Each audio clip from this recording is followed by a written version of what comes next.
We are Team 2 Succeed, and this is our presentation on IDPS, or Intrusion Detection and Prevention Systems.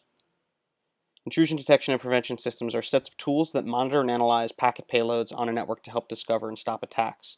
Some of these systems are capable of reacting to the threats and mitigating the attacks without the need for administrator intervention. A network administrator is the person whose job it is to make sure the network operates the way it was designed to. He or she is responsible for managing the security of the network, which you can imagine might be a large task for big networks.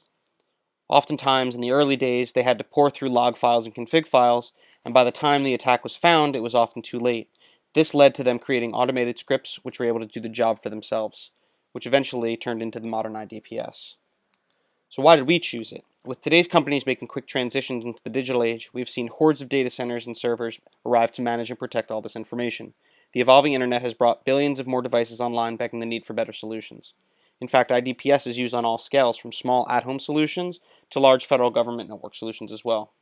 We decided to explore IDPS after learning about the data breach incident at the Federal Office of Personnel Management this past July, where failure to use a critical IDPS system and reliance on old technology led to the leaking of over 20 million personnel files filled with names, addresses, and social security numbers.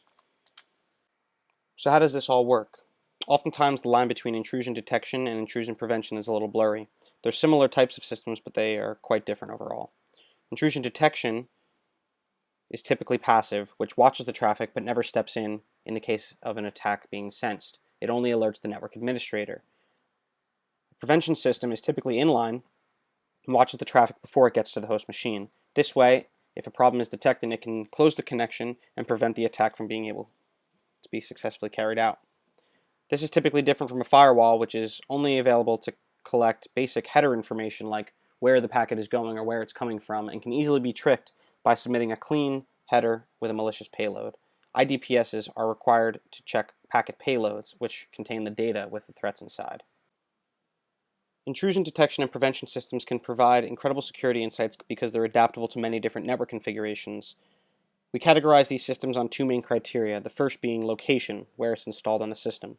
We might install the IDPS directly on the network fabric responsible for monitoring the traffic of multiple computers, or directly on the host itself, responsible for the traffic going into itself.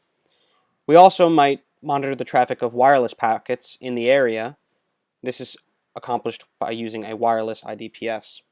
The second criteria is the IDPS engine, or the set of rules that tell the system which traffic is permissible and how to react in the case of threat detection. These engines are configurable and typically tailored to handle specific types of traffic the IDPS system will handle. So who uses IDPS? The interesting answer is everyone. While low-cost options are available for at-home users, typically people are unaware and don't seek its protection. That being said, any network that's hosting a web service will most likely have some implementation of IDPS.